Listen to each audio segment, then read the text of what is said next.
Hello and welcome back, ladies and gentlemen, to Tuesday Night Terrorvision. I don't know why my name still says Pete Harper. I was wearing a bowling shirt. It was a 2.5 Men joke the other night because I had my green screen up, had delivery. Anyway, I digress, ladies and gentlemen. Welcome back. Episode number 54 of Tuesday Night Terrorvision. I'm joined by my co-host, Gasp.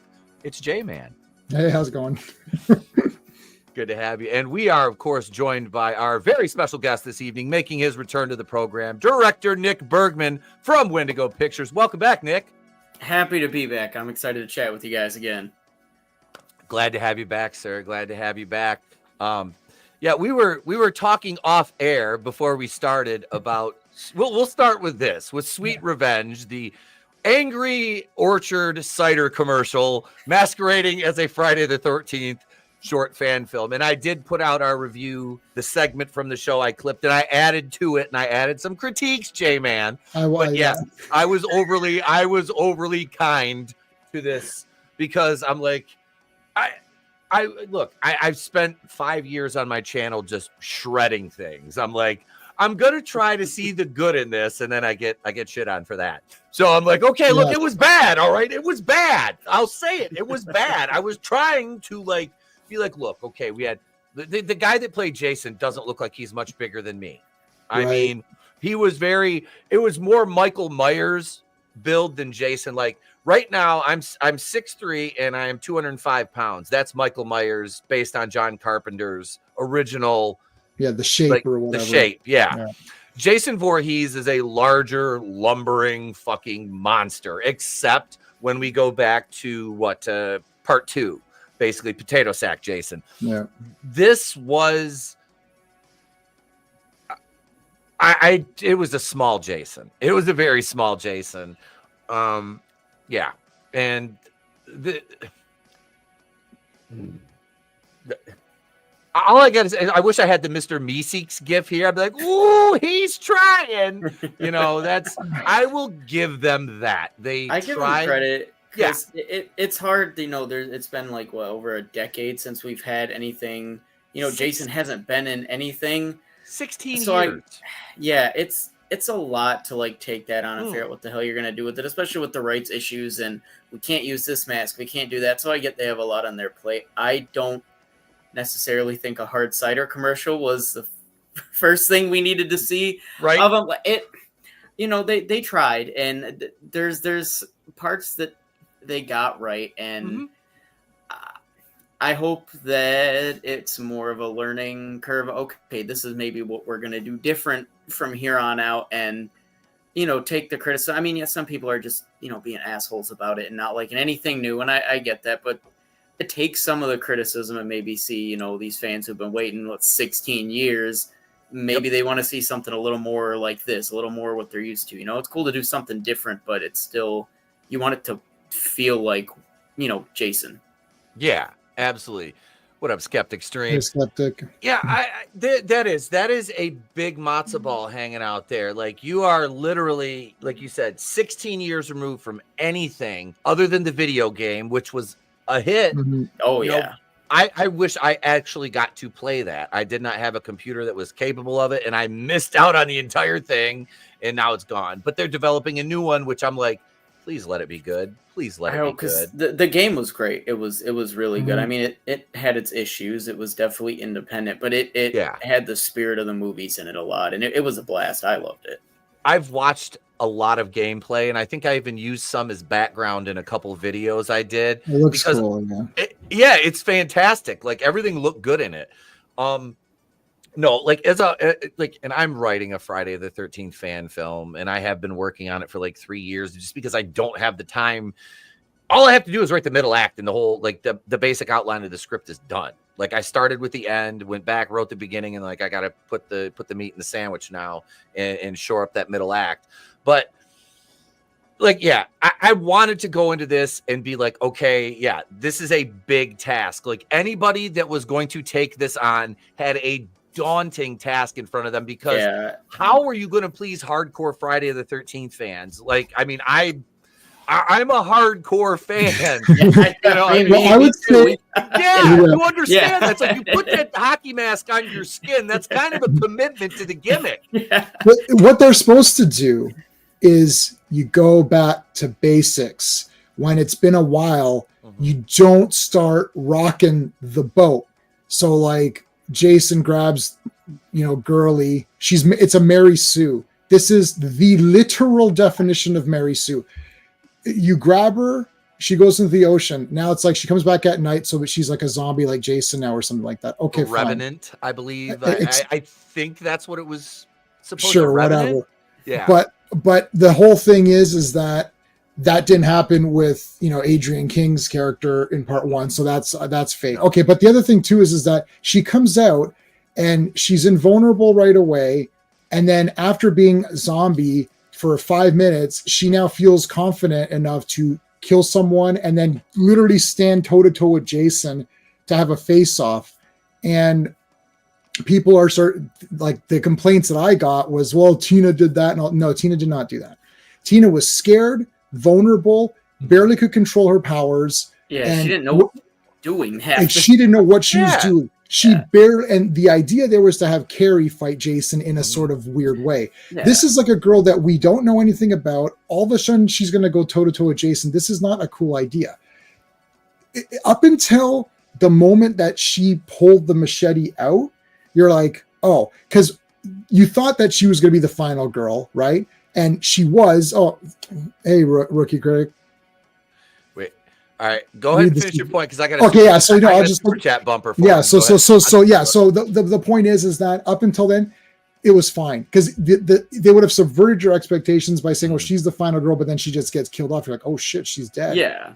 So that was kind of neat. And then you just had, and then it would have ended, and people would have been like, "That was kind of a neat little throwback to Jason." And then that's it. Now it's like, let's add new story elements because that always works, right? For further examples, see every time they've done that in any of the other movies and people have been mixed. So you don't want a mixed reaction. Like, why is Jason a kid at the end of part 8? Why is he now a Cenobite? Or why is he now a Deadite? Why is he? Yeah. So all of these weird things, it's like, don't address anything. Have him come back, kill these idiots. He wins at the end. That's it. And then be like, hey, that was a throwback. The first time, just keep it simple. You don't simple. Yep. If you want to do that, do it later. Just keep it simple. Nobody's seen him in 16 years, especially if it's just like a short film advertisement for some hard cider. People just want to see Jason kill people. Just give them. Everybody's already mixed about the new mask and the design and the whole idea of that's already a problem. Yeah, prove them wrong and just be like, now you're adding wasn't more. The way to go about it, right? No, okay, you can't do the mask because of the rights. Fine, you change the mask. So let us absorb the mask. Let him be normal Jason. Yeah, make it so good nobody cares about the mask. Make it still feel like Jason. Just the mask is different because it has to be. Yeah, exactly. Yeah, right, super chat. Yep, super chat. Hang on, we got to do this here. Rookie Critic says, "Heyo, listening while at work, super slow. I've seen about half the Freddy and half the Jason movies. Going to finish each series by Halloween." Rook, awesome. I got your DM. I still have to shoot everything. I apologize, my friend. I will get that. Life is insanely hectic for me right now, my friend. But I will get those scenes shot for you as I'm in the Fat Speedster season 2 again as my character Avarice. I am the head of an evil corporation, which fits right in because I'm a fucking heel, so it works. But Rookie Critic sent us a $10 super chat, and since we don't have any super chat bumpers over here, we got to slide on over to Monday Nitro here, and let's see. Let's drop the background music down for a $10 super chat. Rookie Critic, I am going to give you the super chat. Let's see. Let's go with the F is for family one. Here you go, brother. Thank you for your super chat.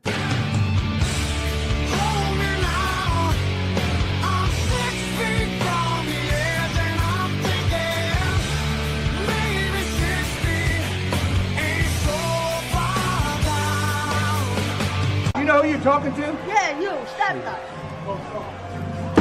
Ohio, konbanwa. No, it came with the frame. It came with the frame?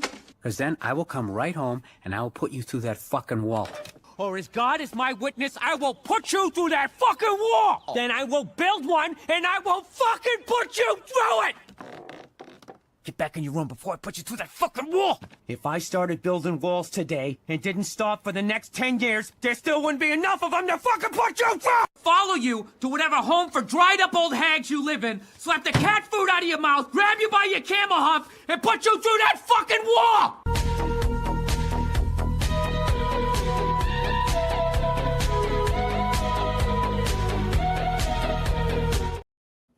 I thank you, Rookie Critic, for your Creed. super chat. Love Creed.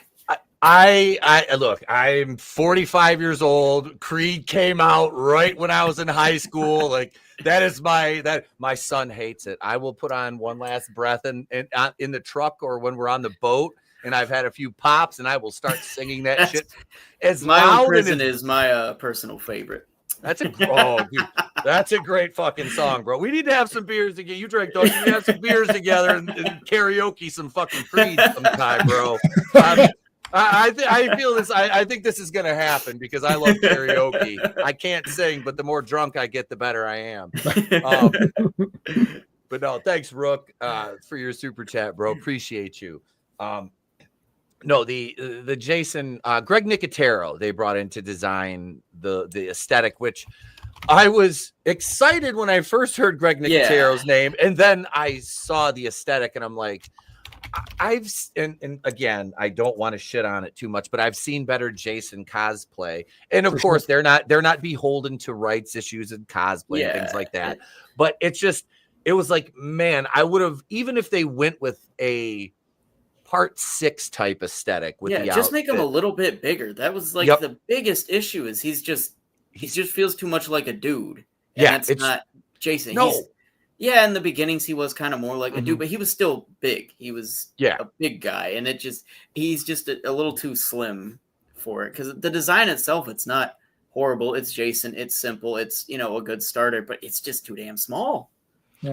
Very, very, very small for a Jason Voorhees. I gotta look them up. Oh Jesus, I forget how young Rook is. He's not a he hasn't seen all the Fridays or the Freddies, so obviously he's Rook's. I've known Rook for about almost 6 years now. Yeah, I forget Rook's he's a younger Thundercat out there. He's not from the Creed era. Like you've known him for 6 years. He hasn't finished the Friday 13th. That's a failed friendship. I know. That's a total fail. You have failed. Turn in your tattoo. That's at it. The next depot. Take off, eh? I'm just and he threw an A at me. God damn it. Take off, eh? I'm going into my Canadian he accent. Went Canadian on me. I am Canadian, so I try to help you guys out as much as I can. I only recently found out AC/DC had more than 5. Oh my God! Oh Jesus! No. Well, he only knows them from the MCU because Iron Man plays like whatever the 4 songs that they we get it. You like AC/DC, Tony. We get it. I like Tony Stark. He's just a rich asshole with a lot of cool toys. I'm like, that's my kind of. I don't have superpowers, but I could be fucking Iron Man or Batman. Oh, the I can be Iron Man argument. Yeah. It's like, no, you can't. No, you can't. He's fake as hell. Yeah. No. The first second you get hit by anything, you're dead. Yeah, that's what I was gonna say. I'm like, it's like, what is going on? The impact of those things. I'm like, that suit ain't gonna save your spine, bro. Right, you're dead. It's a big metal coffin at that point. That's it. You might as well just throw that bitch in the ground with a forklift afterwards. I mean, what are we gonna scrape out of there? Jello? But we didn't bring Nick here to talk about Marvel movies. No. We brought him here to talk about this right here. Bad Things Happen Here, which premieres September 5th, 6th, and 7th. Where, Nick? Shoreline Players Theater up here in Oscoda, Michigan. Which I will be attending one of those nights with my lovely wife. We're trying to figure out the logistics of what night now. She's like, so this is what we're gonna do for our anniversary. I'm like, yep. She's like, okay, all right, it's gonna be fun. Well, I hope it lives up to it. I hope it's worth it. Like I said, she watched the movie with me. She enjoyed it too. So good. And I will say it goes into like the psychological realm, which I like because it adds another layer to everything. So yeah, no spoilers here tonight. No spoilers. No spoilers for me. I'm in the process. We're going to start recording the review, which will be released post-premiere, right? You'll get it a day or two early on Patreon and for channel members, and then it'll go public on the 8th. On Monday the 8th, we'll do the public I'm release. looking forward to that. Very much looking forward to that. Absolutely, man. I've got to post my review because I've watched Flesh, and so I've got to. That was your first movie, right? Yeah, back in 2022.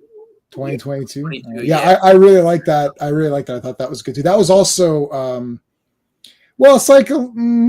psychological. There were some elements, yeah. Like, I don't know if you want to talk about that one as well, but both. We can talk about whatever. But that was good too. I could see. I tried to watch. I didn't realize there was an hour and 42 minutes of interviews. I was like, let me watch some of these interviews. I was like, whoa, I'm not watching this today. There's no way I'm going to finish this off today. I was like, I'll get back to the interview. I did watch a few of them. I saw some of your inspirations, which I guess some of your inspirations in general.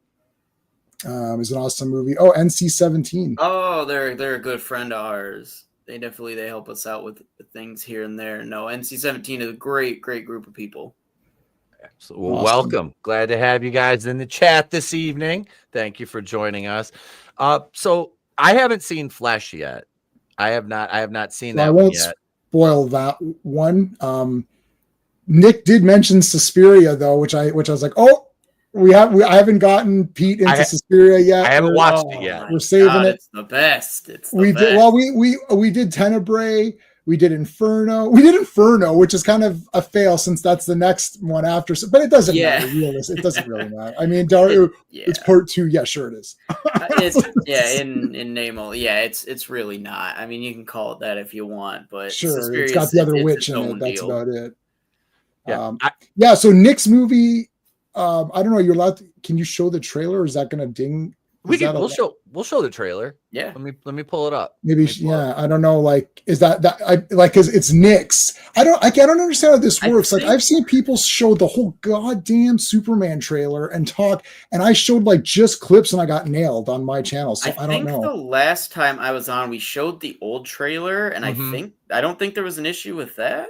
No, I haven't got dinged for any.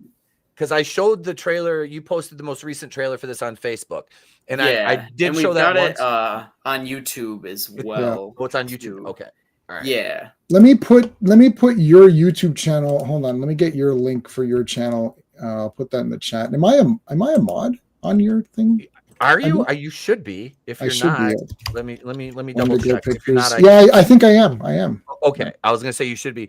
The link to the Wendigoh Pictures website and YouTube channel is in the description to the video, as is J-Man's. And we'll just leave we'll make the Wendigoh Pictures website and YouTube channel a permanent link in our descriptions, so you guys can, if you're in the description, you're looking, you find it right there. That. Brother, so absolutely, there's man. Everything absolutely. Now. Let's see. So that's your website and your YouTube channel. I guess the website's really the best place. I mean, right? Yeah, the website's got all our stuff on there. There you go. All right, here we go. We've got that trailer. If I could do this, if I can unboomer myself here for a moment. There we go. All right, so here we go. Here is the final trailer for Bad Things Happen Here. Make sure with the audio. Okay, good. Should I do fake reactions like really sell it? Yeah, the fake YouTube reactions. One evening as the sun went down and the jungle fire was burning, down the track came a hobo hiking, and he said, "Boys, I'm not turning."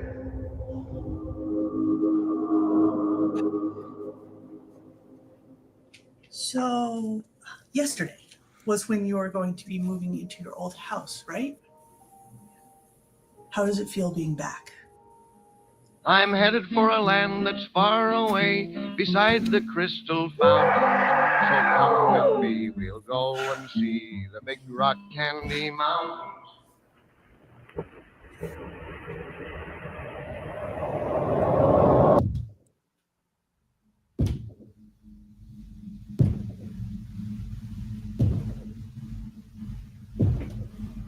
So come with me, we'll go and see the big rock candy mountain.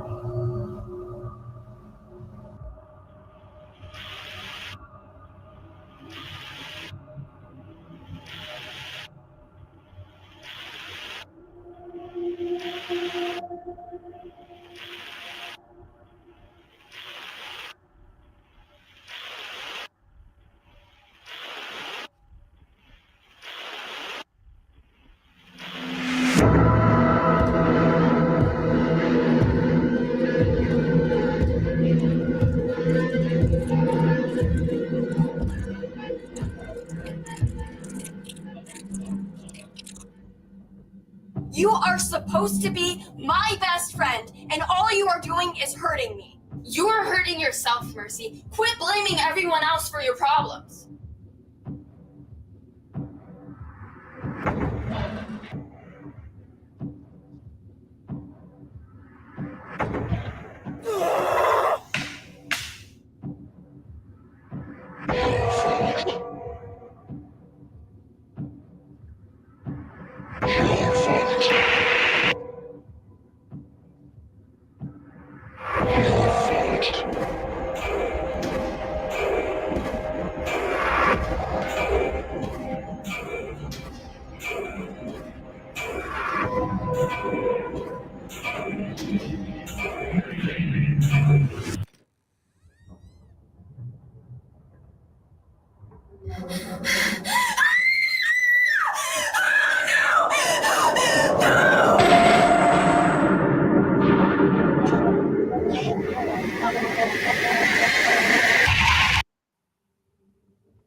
I'll see you all in the big rock candy mountain.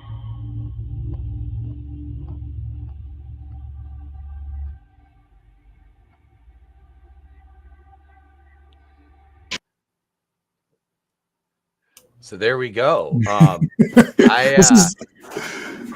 After now saying I just watched the movie, so I'm watching this, and I don't know if you there was there was a part where I'm like, because I know what happens. I'm like, oh. I know too, because you said spoilers don't bother me in any way, shape, or form. Doesn't affect my enjoyment of a movie. No. But Amanda's good. So Amanda is I'm assuming the lead in this one. She was the lead in the previous one, and like she goes through, like, sometimes you're watching a movie and you're like. You're like, okay, this is the character. They're going through all this, turmoil and stuff and all. And then at some point you're like, man, you start feeling bad for the actor. Like, it's like I was watching, like, I'm watching Ong Bak or Protector, which is Tony Jaa, those kung fu movies, and he's like kicking the shit. People are like, man, I'm like, it's like, whoa, this girl, she's gonna be like, you're gonna start paying her by the abuse. It's like, okay, wait, what's happening in this scene? There's a lot of abuse. You could have called it The Passion of Emily. That flesh movie could have been called that. There's a lot of, and I'm just thinking, I was like sitting there, I'm like, man, this Amanda chick, she's like, what is this? Like, okay, am I gonna be? What's the next movie? Oh, you're gonna get beat up in that one too. It's like, oh, okay. Her only stipulation in this new one was no bald caps, please. And I think everybody agreed on never doing another one of those again. That is miserable for every single person involved. It just sucks. See, that's what's so nice about not having one of those. We did kick it around to her with Flesh, and she said, next time, just let me know and I'll shave my head. She'll do the what was that? Alien 3, or Demi Moore from Empire Records. Yeah, Empire Records. Yep. Empire Records. Oh yeah. What's her name from The Craft? Yeah. She's wearing a wig the whole time throughout The Craft. Yeah. Mm-hmm. She shouldn't have shaved her head. It wasn't worth it for Empire Records. That movie was like, all right. I was like, it was okay. But I liked you guys. The last 15 minutes of Flesh was pretty awesome. those are my favorite part. That entire thing was awesome. But I gotta tell you, listen, that is it Miranda? No, Miranda. Yeah. No, Miranda. That's the friend, right? Yeah. Yeah. She's dead. She didn't win it. She cannot. That did not. I listen. If that movie went on one more minute, I'm like, Emily just walks that right off, and it's like, are you for real? Yeah, we left it open for interpretation, but my interpretation is that Miriam is dead, or Miranda's dead. I think everybody's interpretation is the same thing, and I'm not going to give a definite answer, but all right, yeah, they're. I didn't listen to the commentary, so I was wondering. I was like, are they going to say at the end what? Because I know what happened. I think at one point we do mention like the reality of the situation of like, you know, we don't say what happens, but you can pretty much guess what happens. Right. All right, I'm gonna have to order a copy from you now. I'm gonna get a yeah. copy It was very good. I'm gonna snag a copy of that one now. Because I need to see this. Yeah, it was quite good, and there's a lot of. It's short too. It's like an hour 10 or something. So yeah, it was our accidental feature film. It was never intended to be that. It never even had a finished script. And we just kind of kept adding stuff. And when we sat down to edit it, we're like, well, shit, this is a little bit more than 20 minutes, and just kind of went with it. Well, I guess we made our first feature, and it definitely set us up for with Bad Things Happen Here. We planned that as a feature, so kind of could go and be super hyper ridiculously organized with this and just kind of blow through it.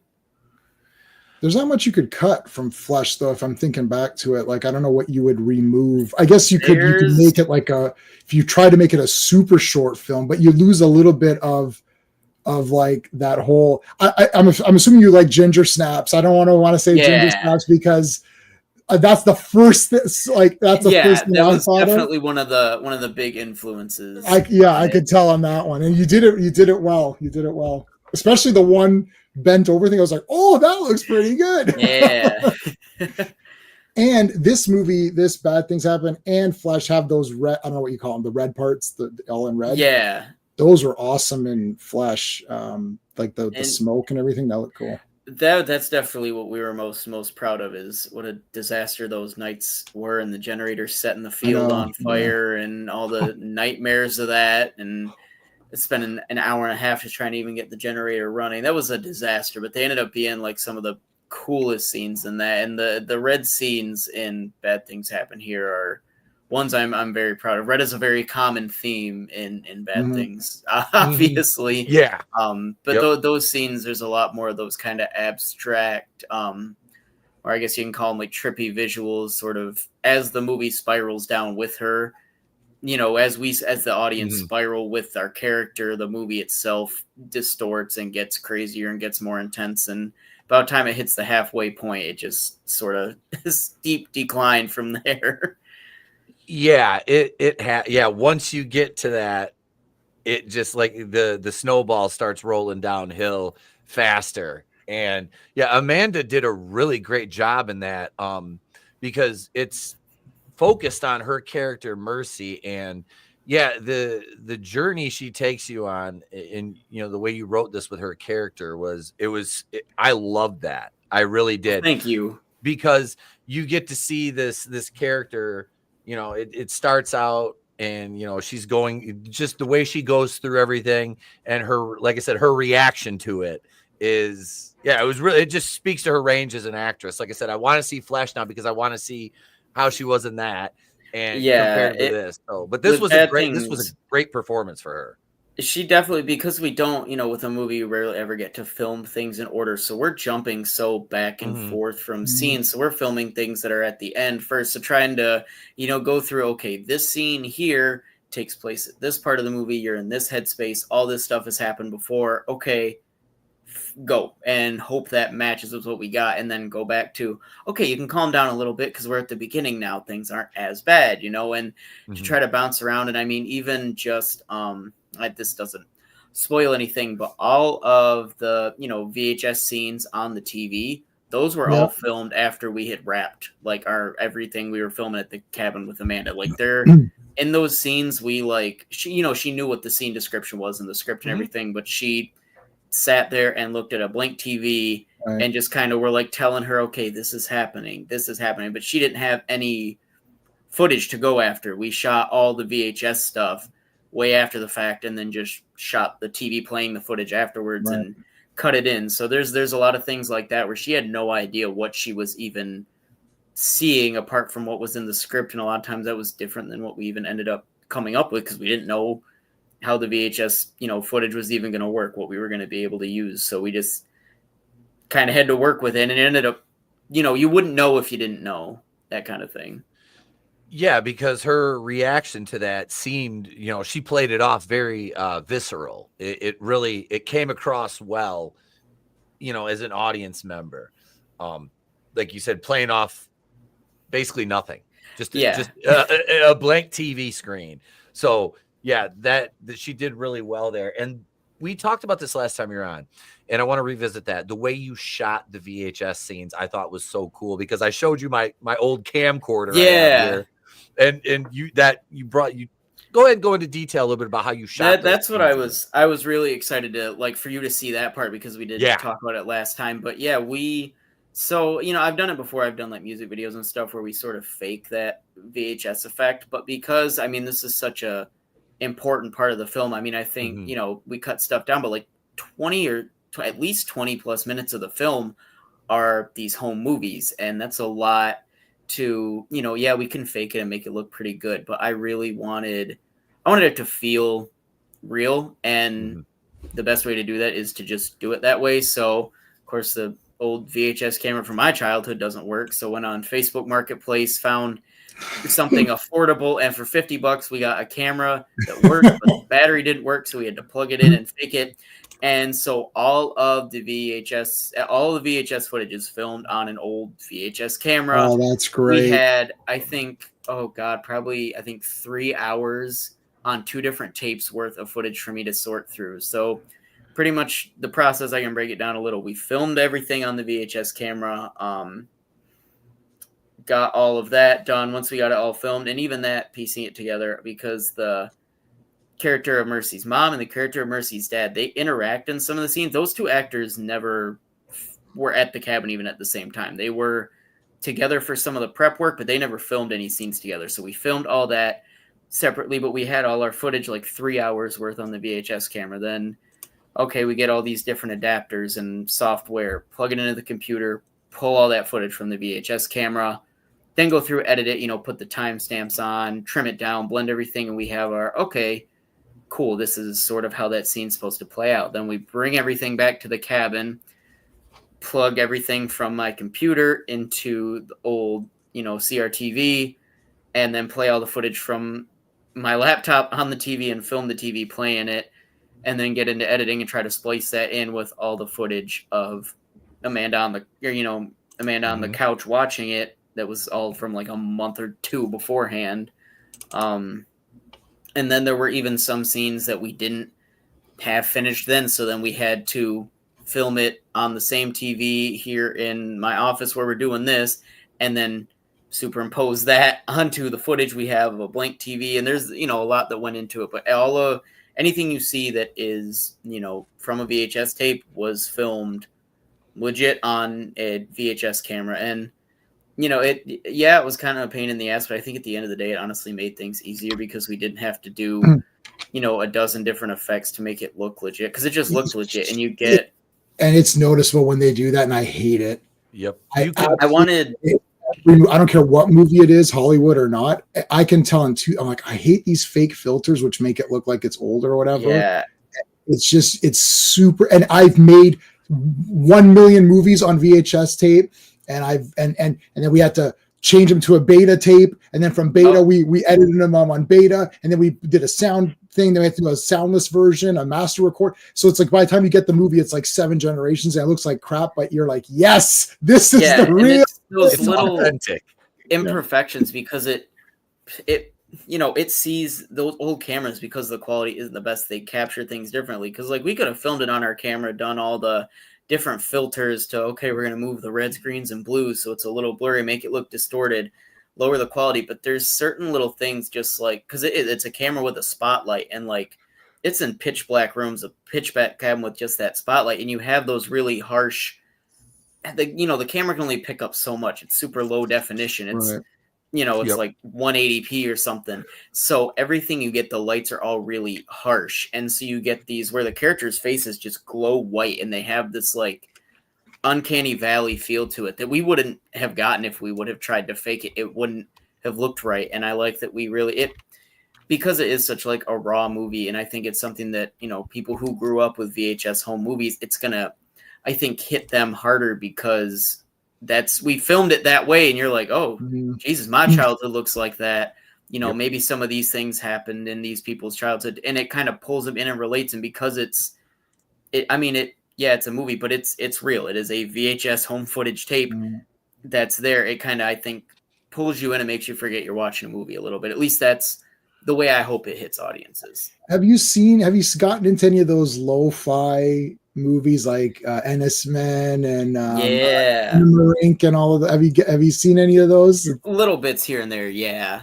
At least enough to like be familiar with it.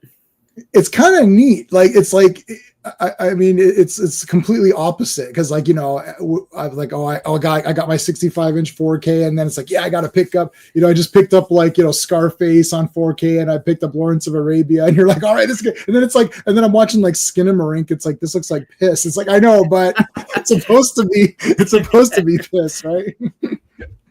Try watching Champagne and Bullets. Oh, that's a fantastic movie. You should. I love that movie. I've got like the Vinegar Syndrome release with like 3-4 different cuts. It's got the Getaven cut and all that. I got to watch New York Ninja yet, which I know it's all ADR, and they had no idea what the movie was even about when they were writing their fucking lines. It was just, and I'm not endorsing that movie. Like, I bought it, and I'm friends with the guys at Voyager and all. I'm not endorsing the movie, but like, I'm just saying I thought it was neat, and I bought the I got the good edition. But you can. Like, if I give you a guarantee, like Tenebrae or Scarecrows or any of those, then that's fine. But I'm not giving you a guarantee on that one. I like it. That doesn't mean everyone else. Like, it's like Skinamarink. I like Skinamarink. I loved it. You loved it. Everyone hated it. Never seen it. 3.5 hours to go see that in theaters. Oh, awesome! And I think me and my assistant director on Bad Things, me and him went to go see it. I think we were the only two people in that theater that enjoyed it. I loved it. It's so weird. And there is like nothing like it. And it's like really inspiring that like something like that was able to get that traction and be put in theaters like that. It was cool. And I like things that are weird like that. I always try to judge, especially things that are strange like that. Like, if I walk out of the theater and go, Jesus, I wish I made that, then I'm like, okay, that was good. There's certain weird ones that are like, that is so weird. I wish I would have done something like that, because we were in the middle of working on Bad Things when that came out, and I was like, there's a lot of that in there. Like, damn, that's a good idea. I wish I would have done that, and certain things like that. I know it's divisive, and I completely get people who are like, I don't like it, it's bored. But like, you sit, watch all of my that. friends thought it was complete utter trash, and I loved it, and I bought it on Blu-ray. But no, Pete, I have the steelbook of it. I bought it as soon as it hit Walmart. I was like, I love it. Here we go. My wife saw about 3 minutes. She's like, what is this movie? I said, the whole movie's going to be this, so I think it's not for you. But that jump scare, that was the biggest jump scare for me since Exorcist 3. Since Exorcist 3, there's been nothing for me. There's been a couple that was pretty good, but that got me. And that got me damn good. If you mentioned your wife watching, I did the same thing. No, she watched 5 minutes. Five she minutes. was this looks like piss. My fiance was scrolling on Shudder, and she's like, what's this Skinamarink? Have you seen it? I was like, all right, here's what we're going to do. We're going to turn off all the lights. I'm going to shut you in the dark with the door shut. You're going to watch it.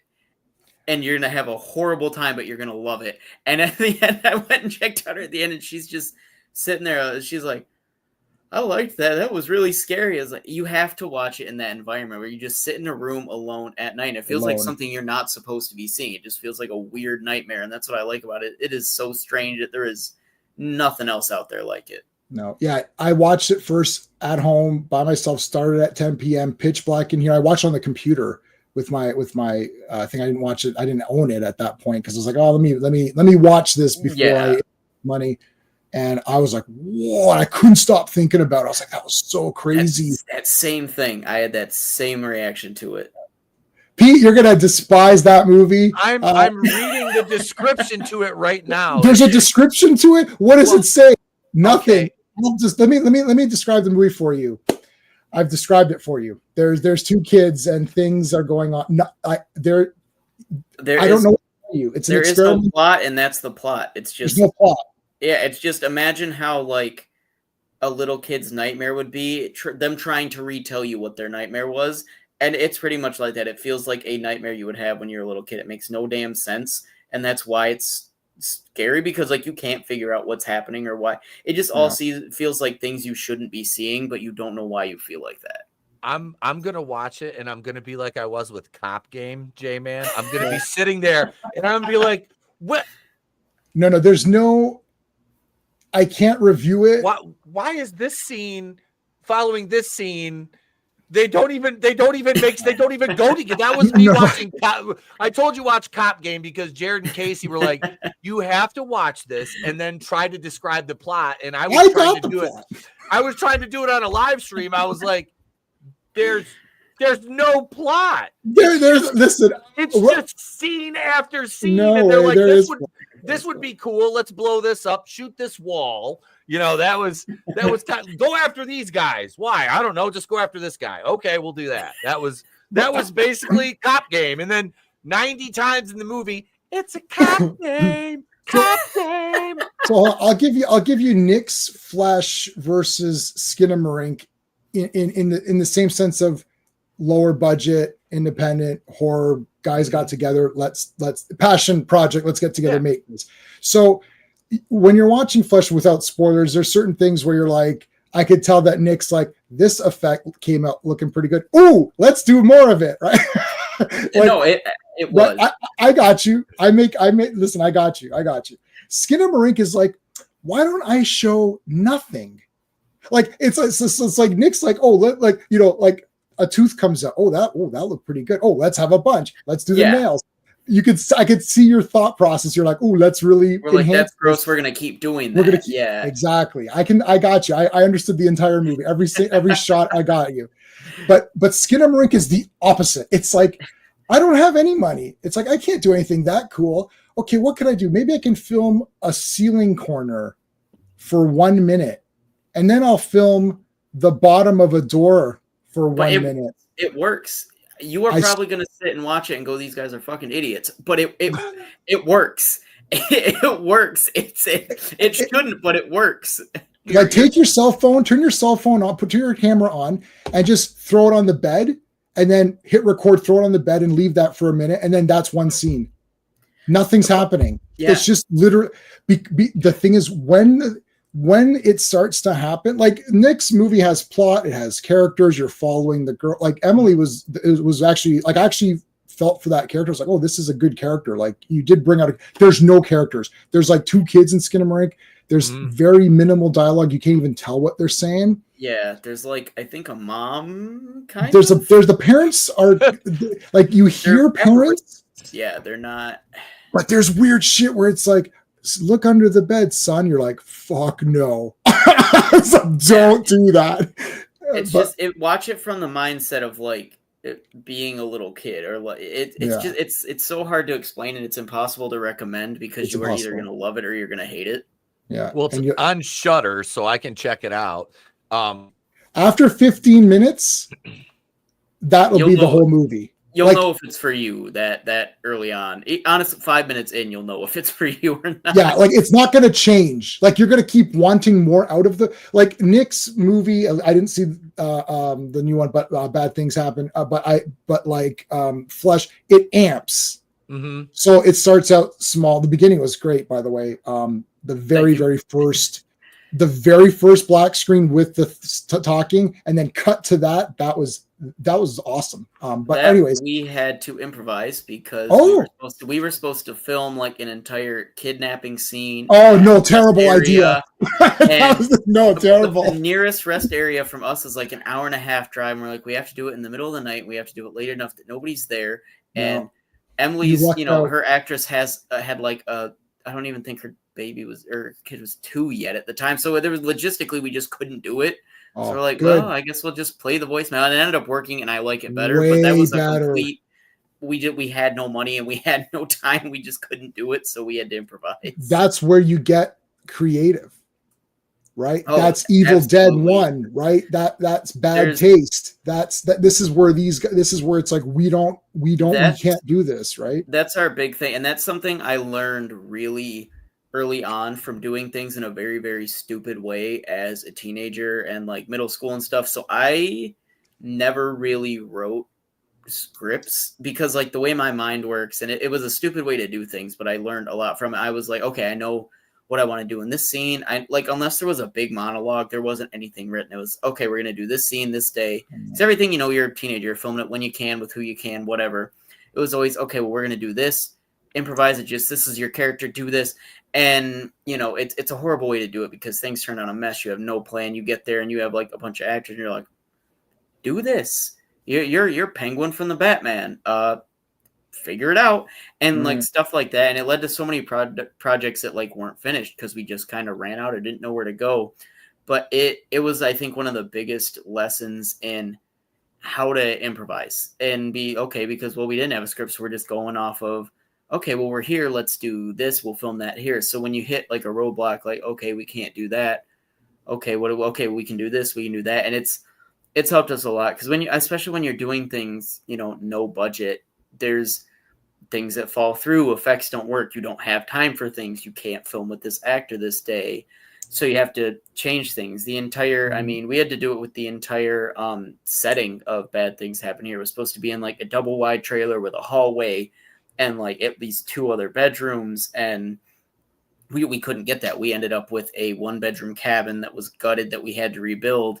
And we didn't have time to revise the script. So we're there on set looking at, okay, well, she's supposed to go down a hallway and this happens here. Well, we don't. Okay, shit, we don't have a hallway. We have a big square where you stand in a corner and you can see the whole house. So it's, it was a horrible way to do things back then, but it helped make things a lot easier now where I'm like, that's not working. That's fine. We can do this. Or, okay, why don't we play around with maybe having your characters say this, and you're able to do a lot more on the fly stuff because of that. I think it's, if anybody wants to get into film, don't do that all the time, but set aside some time, maybe do a short where you're like, okay, we're not going to write anything down. We have a general idea. We're going to just get out there and figure it out as we go. You need to go and start work with nothing because you don't even have a script. You have absolutely nothing but some actors, some costumes, some props, and some blood, and figure it out. And we don't obviously do that now.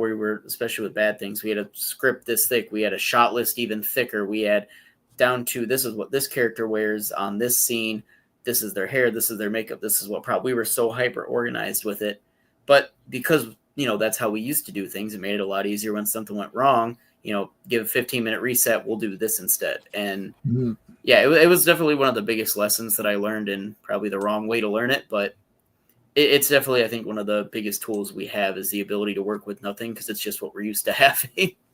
Yeah, the way you handled the your gore effects in Bad Things, they came out really good. Thank you. Yeah, I really did.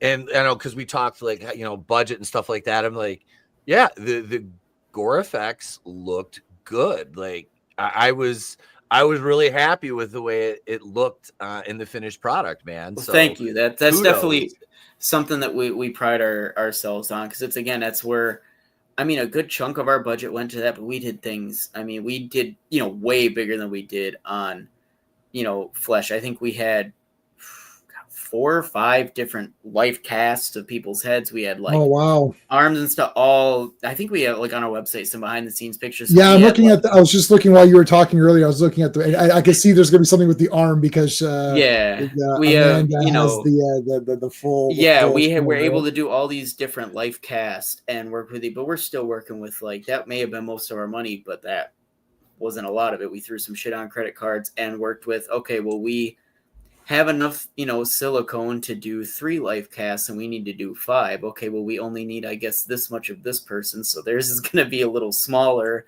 Right. But no, the effects, we kind of knew, that was going to be our big thing. And there's certain things that were filmed so much later because we have, and again, this doesn't really spoil anything, but we have like a big anatomical skeleton that we needed to use. Essentially, we should have had 3 of them. We did not. We had 1, so we had to get it looking one way, film everything with that.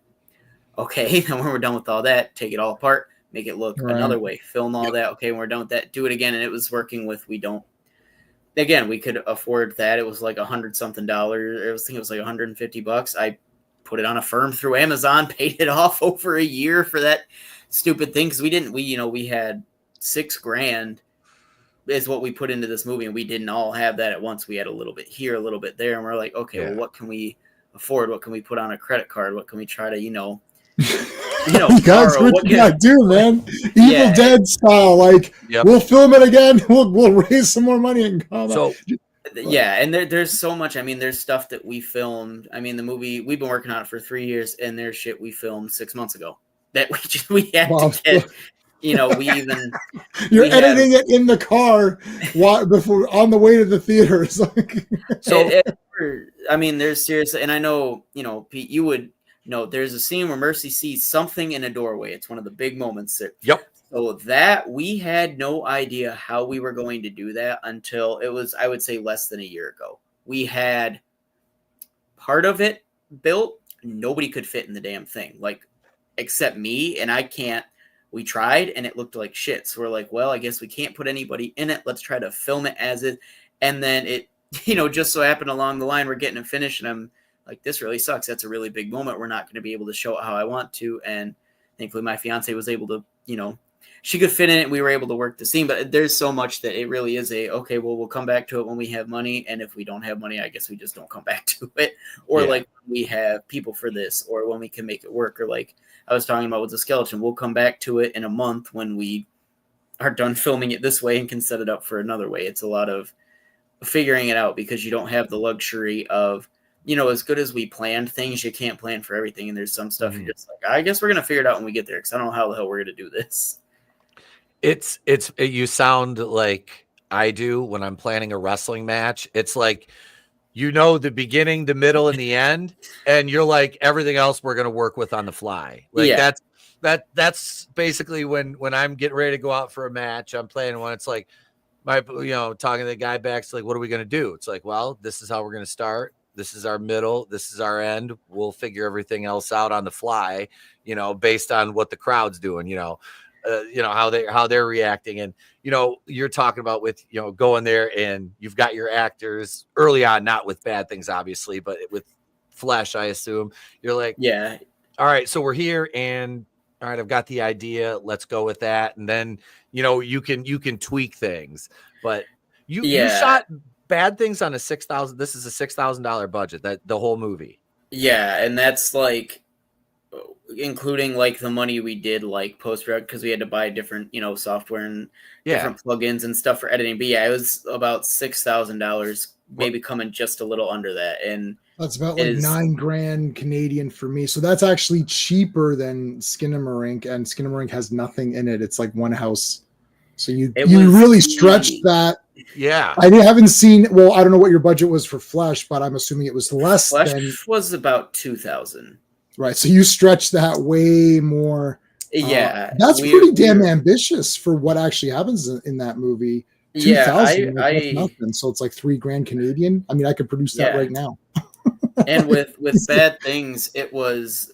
I'll just kind of give, I guess, the whole breakdown of like how it kind of came to be and how that budget really sort of played in. So I hit a really low. This was, I think, about a year after. I don't even think it was a year after we had finished up and done our premiere Flesh. It was probably like 6 months after. The week before Christmas, I had gotten fired from a job I had been at for 5 years at that point. And a very close friend of mine was moving away. I didn't know when I was going to get to see him. And a relationship I had been in for a very long time, I could kind of tell was hitting its end, and I hit a really, really shitty spot, and I did not know what to do.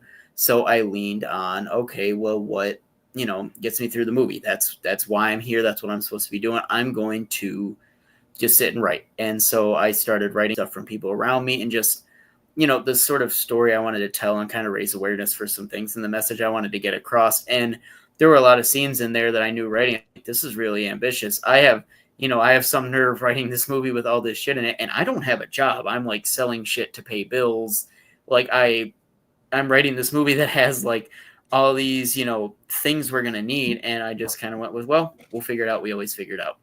And somehow we did, because I still managed to, because we live in the middle of nowhere. There is hardly anywhere to work up here. So I was still unemployed after we had wrapped, filming on Bad Things. And I think finally started working a few weeks after that. But we really pulled this off with no money. I guess I'm grateful I had the time to work on it, but we got lucky on a lot of things. We had a lot of things that we didn't have to pay for. We got a whole, like a casket from a funeral home for free. Like that's, you see in the trailer they're carrying, that's just sitting in my garage right now. And we were very, very grateful that through somebody my mom knew who had a funeral home, they had like a display casket that broke. We could just have it if we went to get it. So we drove to Grand Rapids and got that. And then we had, I wrote an entire, thing we needed a car for. We had a whole car for that. Even the cabin, like the only money we put into that was trying to rebuild it. Like we had somebody very generous. I posted on Facebook, we need like a cabin or a trailer or something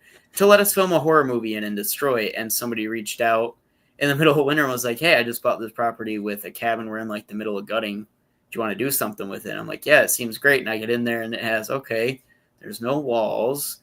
The floor is missing here. Electricity works on half of it. Oh, sure, we'll make it work. And I think I started putting the cabin together 4 days before we started filming. Me and my mom and my assistant director went and built that cabin in 4 days. It's a lot of miracles of, I don't really know how we pulled a lot of it off. It's still kind of a shock to me, but it's really when you get a lot of people who really, really care about the same thing. And I had a lot of, I give a lot of credit to the people around me, like my mom for helping me with stuff. And then my assistant director, Roz, who was there with me, like this whole process from, he read the script and looked at me and said, should I be worried? Do you need some help? And then he was there for every step of, we went through the script, figured out we need this, we need that, we need this. And I think part of it is because we were so organized on this, we were able to do things more efficiently, and we were able to pull off some things that we wouldn't have been able to before because we were so organized and knew, okay, well, if we can't do this, then we can do this with it. But yeah, for $6,000, we were able to pull off what we did with Bad Things. And that's, it's still kind of a big shock to me. And I'm still paying things off from them, still paying debt from when we were filming stuff on Flesh.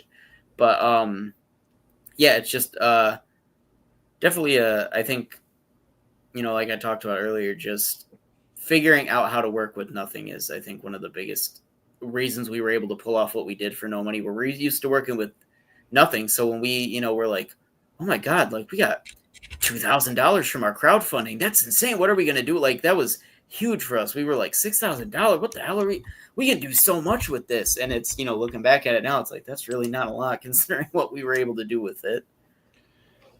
It looks like you spent more than $6,000 on it. It does. No, yeah. and I'm not just glazing you. Seriously, no, it does. The finished product looks good, man. You guys worked with that. It looks fantastic. And the cabin, because I saw the pictures and we talked about this before. You're talking about how you, hey man, you talk about making nothing into something. That worked because again, you're framing the way you shot things. It makes it look bigger because you see it from the outside and you can see, okay, so it's not very big, but when you shoot it the way, like when they were walking in the door, you're farther back down, to the other side, probably almost against the other wall, right? Yeah, I was pushed up against that window there. Yeah. So no, it looked good. Everything, and yeah, the doorway scene, the way that turned out. That's one of my personal favorites, and that's another one of those. It was an accident the way it was, and I mean, the scene it's in the trailer too, where she jumps back from the door screaming. Mm-hmm. That was written very differently in the script, and it's I think a lot of people's favorite moment. One of the favorite moments on set, because in the script, all it is like she takes a step back, has this like shell shocked look on her face, and that's like where that ends. Mm-hmm. And we're in the middle of filming. We're like, okay. 3, 2, 1, go. Okay, you're looking at the door. Okay, you see this. Step back and look shot. And she just starts screaming, goes flying across the room. And we're just kind of like, everybody looked shocked. And we had her toddler on set at the time who was crying in the background because her mom's there screaming. And yeah, I guess that's a fun little thing to add. About 80% of the scenes in the cabin, there's a 3-year-old somewhere, sometimes running a fog machine. Anytime you see fog in the movie, there is a toddler controlling that fog machine. Oh, that's great. That's awesome. Yeah, and like holding up light gels, and even she's just simple like, okay, 3, 2, 1, action, guys. So like, Oh, that's fun. It's another one of those things. It's a miracle That's we pulled really it off, because there is, she was, great on set, but we had a toddler on set almost the entire time we're filming this stuff at the cabin. So but yeah, that's another one of those scenes like you're talking about, the doorway, that was a complete accident because we just kind of what we're doing, and there's a lot of that improv. I know there's certain shots where we're filming, and my assistant director Roz, it's like, okay, why don't we do this? Like the shot in the doorway where we're outside looking at, Mercy's character, and it's got the orange light behind her. That was all something he came up with. It's like that real Evil Dead looking shot. He's like, it would kind of look like Evil Dead if we did this. I'm like, okay, cool, let's do it. And it ends up being one of my favorite shots. And it wasn't written like that. It's just, when you're good at figuring out what to do, you can figure out really cool things on the fly when you're on set in the middle of it. Mm-hmm. Yeah, and it translated well on screen. It really did. Well, thank you. You're welcome, brother. That's funny though that the toddler's on set the whole time. Like, but that's cool though, because you have memories. Like I have a stupid memory for a stoner, and it's like that's about as far back as I go till I'm about 3. Like, because I remember going to see Return of the Jedi in the theater when I was 3. I saw that. If I'm fucking dating myself here, but yeah, I saw that in the theater. Not Empire Strikes Back or the original Star Wars. I'm not that old, but J-Man sitting there going like, "Shut up." Yeah. I just turned. I don't know what I just turned, 48 or 49. I don't know how old I am. You're only a couple years older than me. So I was born in 77. I was born on Star Wars. Yeah, so you're 3 years older than me. Yeah. So it'd be 48, right? Yeah. Okay, so I'm 48 as of yesterday or whatever. Yesterday. Yep.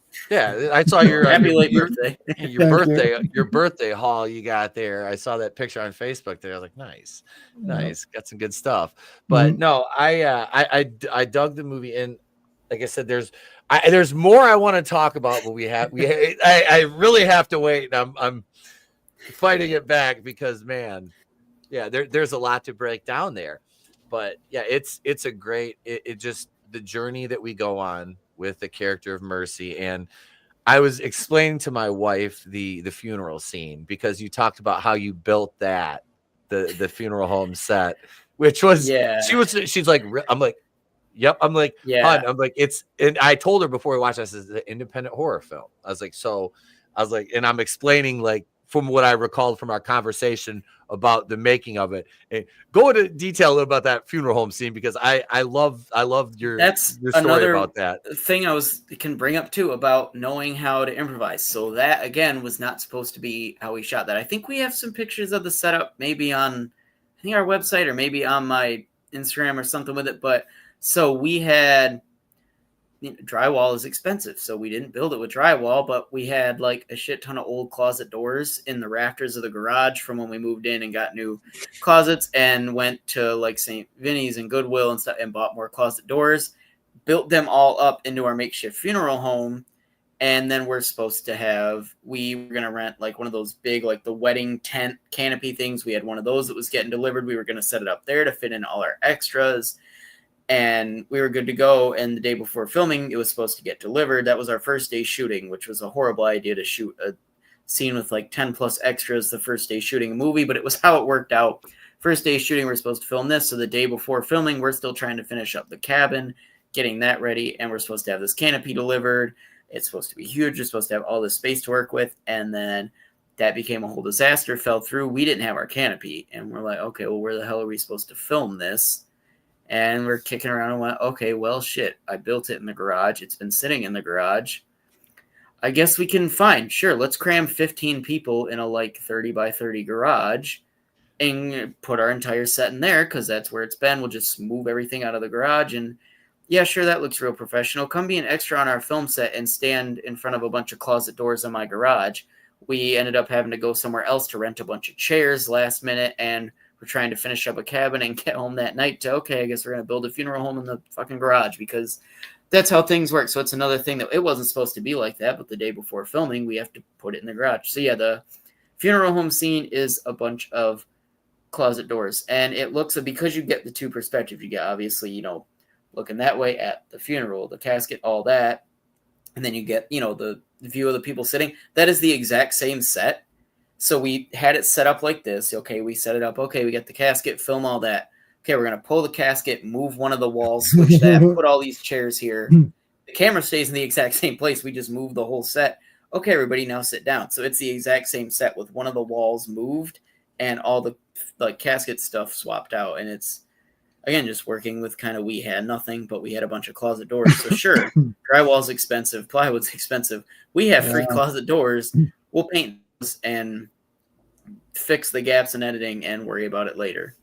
They did that on, you ever seen the movie Cube, where they're trapped in there's only 3 walls. That's all they had. All they did was swip it, and then, let's make this one blue. So it's like you're in the blue room. Oh, okay. It's like literally, you got to do what you got to do. And that's exactly what we had to do. I wanted to room-wise, I would have loved to build a whole set, but we could not afford to, to do that. So we worked with what we could. I mean, I guess another example, and it's in the trailer too, you can see your boy Drew there being the medical examiner, getting all suited up. We had to build like a morgue, and we're like, okay, well, we can't obviously build a morgue. We don't have anything like that here. So we'll shoot some scenes, maybe top down, and we'll lay a bunch of tiles on my basement floor, put a table on it, and if we film it top down, it'll look like the floor of a morgue. Okay, well, now we need the ceiling. Well, we're going to tape a bunch of green poster board up on the ceiling. I'm going to lay on the ground, film up at Drew, and we're going to hang a shop light up, and it'll look like a fluorescent light. And then I went to work the next day, filmed the metal ceiling, got a video on my phone of the metal ceiling in there, thought that'll work, green screened that in, and then there you go. You have the way you shoot it in our basement, it looks like a morgue, and all we have is a tile floor and some green poster board duct taped to a ceiling. And it worked. and it worked. That's knowing how to frame things, bro. Like that was excellent, man. Had we have the budget, I would have loved to have a whole morgue and go more into that, but we didn't. And I knew that, going into writing, well, we can't have a morgue. How are we going to do it? Well, I already wrote it, so now I have to figure out how to do it. And so, I would like to show more, but we can't. So this is what we're going to show, and this is what we're going to work with. And it's convincing because you don't have to show enough. You get the point of, okay, this is what's happening here. This is where we're at. It looks enough like it. And it sort of sells that. And that there's, so many scenes like that, even like with the cabin, there's those beds. The Mercy's bed is an air mattress because we didn't have a twin size mattress. And then the mattress in the other room we found on the side of the road and propped up on some milk crates, and nobody could sit on it because it was just finding what we had and making it work because we had nothing and had to stretch it for a 2-hour movie. Yeah. No, you're making much better use out of your time and props though, and your budget. That because I've watched a lot of whatever movies come out random, and Neil Breen. I'm assuming Neil Breen. Oh, geez. Yeah. But you watch his pleasure. I love it. I love them. I love them, but they're terrible. Yeah. But yours are not terrible. Like yours are like oh, that was legit. That was pretty good. Versus his are bad, and we're watching because they're shitty. Yeah. But he's spending a lot of money, and he's not getting. I don't know what's going on, because there's things that are happening in your thing that look much better. And well, okay, why are these other movies not looking as good? Writing is writing, so there's no budget to writing. You can write what you want, but certain shots, and even in the trailer, I haven't seen bad things happen here, but even the trailer, there's better shots than the stuff in his movies, and he's spending a lot of money on his productions. And I don't know what the hell he's doing, but it's terrible. But you can go back to all those bad movies, like The Room or something. Any of these movies, it's they're bad. But what the hell's happening? I don't know what the. I think it's not knowing maybe, I guess, how to use resources or looking at it. There's a lot of people who go into it as, I want to make a movie. I want to do the big Hollywood thing. We're gonna have this. We're gonna have that. And I'm like, I want to do some sketchy shit in the woods because that's what we can do. I've never been rich by any means. I work at Walmart, and so does 90% of my cast and crew all work there, or so that none of us have money, none of us are used to having that. But I knew I wanted to make movies as a kid, so it's filming shit in the backyard. Then when I got a little more serious, it's I have these big ideas but I don't have money. How can we make that work? And it's really the biggest thing is just knowing how to shoot something, because you can make something look way better than it is by simply just knowing how to shoot it, how to hide something in the shadows, or we're going to film this really tight because we have a set that's this big that we have to make work. I mean, there's, shots with, you'll see Drew, towards the end where he looks like this black void, and that's filmed in the basement with like a 10-foot like piece of fabric. And the way you shoot it and edit, it looks like it's this big nothingness. And I think it's just when you start making movies with absolutely nothing and still being able to pull off something, even if it's not great, once you start to get that little bit of a budget, like I was saying before, $6,000 is huge for us. Like that's insane to have that kind of money to work with. So when you're used to working with nothing, when you get a little bit, you can stretch it huge and you can pull that off. And I think that might be some of the issue with that is they're going into it with it's I don't want to say too ambitious because there's no such thing as too ambitious. If you want to make it happen, find a way to make it happen. But I think it's one of those wanting it to be so much bigger than it is we're going to do this we're going to have all these actors. We're going to have this big green screen. We're going to have this and we're going to have this. And we're just going to shoot it. It's going to be a big movie. And we're going to have all these people doing this, that, and the other. And it's, I think the money is going the wrong places. And it's more the spectacle of wanting to make a movie than like the passion of like, I have to make a movie. Like it's the kind of the way I view it is I have to make a movie. That's the reason I'm here. That's what I'm good at. That's why I'm here is I'm supposed to make movies. So that's always kind of been my thing of I can't imagine doing anything else and I'm not going to do anything else. And I think it is just, I think it is if you have that passion for it and find a group of people who have that same passion. Cause I haven't said it, nobody's getting paid. Like I'm still paying off shit we filmed from Flesh. Like we're not making money yet. Like, with any money we make is going into other projects or paying stuff off. But like, you didn't get Amanda a trailer and have catering. What's going on here? We got pizza and some snacks, and you get as much free merch and stuff. Like whatever I can do, I do. But we don't have and it's one of those kind of going into of like, hey, I feel really bad. We're either gonna pay you or we're gonna make the movie. We don't have the budget to do both. Right. If that's not for you, that's fine. But everybody is so passionate about it that like the question when I started doing Bad Things, nobody on the crew said, what am I getting paid? They're like, what do I get to do? What do we, I want to do more. They're wearing many hats. I'm assuming nobody's just doing their one job and then they're walking off. No, I mean, it's doing everything. It feels like, again, right? I mean, like in Pete, Drew, he didn't just do one job. He's in that movie so many damn times you wouldn't notice. I mean, every time you hear like a disembodied voice, that's him. He's this, he's that. And it's the same, my assistant director, Roz, has cameos in it and he's doing all this prep work with me. And then he helped me with music. And then like, not to, but there's a lot that I do in it. I write it, I direct it, I do the effects, I build the sets, and I have help with some of that. And then I do the editing, I do the music, right now I had to stop doing it but I've been burning discs, like the Blu-ray copies of that. That's all we make that too. We do all the artwork. I'm on Photoshop doing the poster.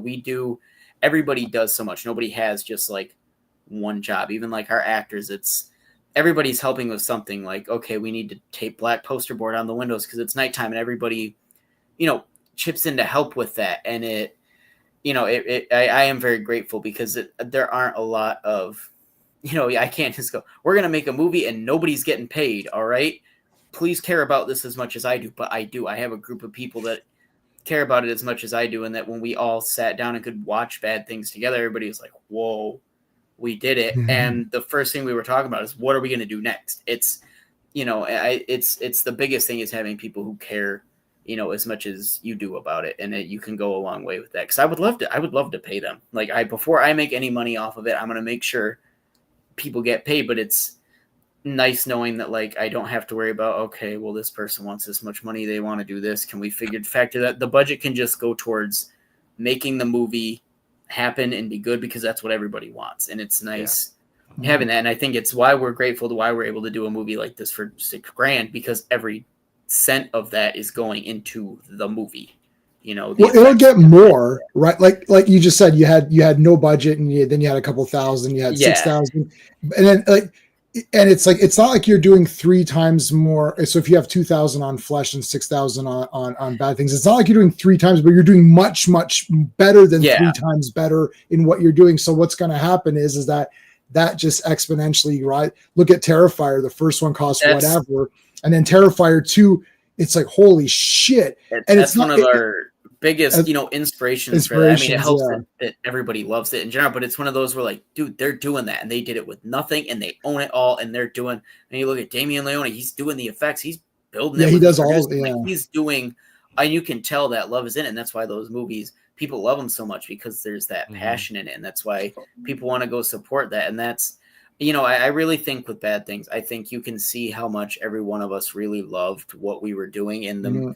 This is one everybody took it very, very serious because it's a heavy movie and it has a sort of heavy message, the kind of idea that the things you do don't just affect you, they affect everybody else and they're going to affect it for generations. You do this, it's going to affect this person, that's going to affect this person, it's going to affect this. And there's a lot of heavy stuff in there. And we were very, everybody really cared and they wanted to sell it as authentically as we could and make sure that like some of the things that we show in this movie, they're very heavy. And, the way we kind of went into it is if I knew writing it, I'm going to put one scene in specific. And I know that if we do this, we have to do it real. And we have, if you're going to show something like this, I think you have a responsibility to show it as raw and as real and as upsetting as it is and make the audience see it for what it is, because there's too many things out there that sort of glorify this sort of situation and make it